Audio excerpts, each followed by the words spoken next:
ସତ। ହଁ କହୁନ, ତମର ମରିବା ପୂର୍ବରୁ କି ଆଶା ଆଉ କି ସ୍ୱପ୍ନ ଥିଲା?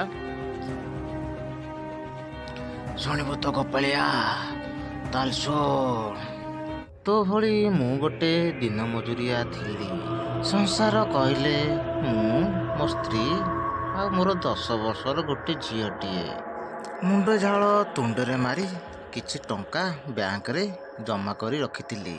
ଝିଅଟିକୁ ପାଠ ପଢ଼େଇ ଗୋଟେ ମାଷ୍ଟରାଣୀ କରିବୁ ବୋଲି ମୋ ସ୍ତ୍ରୀର ମୋର ଗୋଟେ ସ୍ୱପ୍ନ ରଖି ଆସିଥିଲୁ ପିଲାଦିନୁ। ଝିଅର ପାଠ ପଢ଼ାରେ କିଛି ଟଙ୍କା ଖର୍ଚ୍ଚ ହେବ ବୋଲି ଦିନେ ମୋ ସ୍ତ୍ରୀର ମୋର ବ୍ୟାଙ୍କକୁ ଯାଇଥିଲୁ। ଟଙ୍କା ଧରି ଫେରିଲା ବେଳେ ତୁମ ଗାଁର କିଛି ଯୁବକମାନେ ମୋତେ ଆଉ ମୋ ସ୍ତ୍ରୀକି ମାରି ଟଙ୍କା ଛଡ଼େଇ ନେଇ ଏଇ ପୋଲ ତଳେ ପୋତି ଦେଲେ। ସେଇ ଦିନଠୁ ମୋ ଆଶା ଆଉ ମୋ ସ୍ୱପ୍ନ ଏଇ ପୋଲ ତଳେ ରହିଗଲା। ଗୋପାଳିଆ, ତତେ ମୁଁ ଛାଡ଼ିଦେଲି।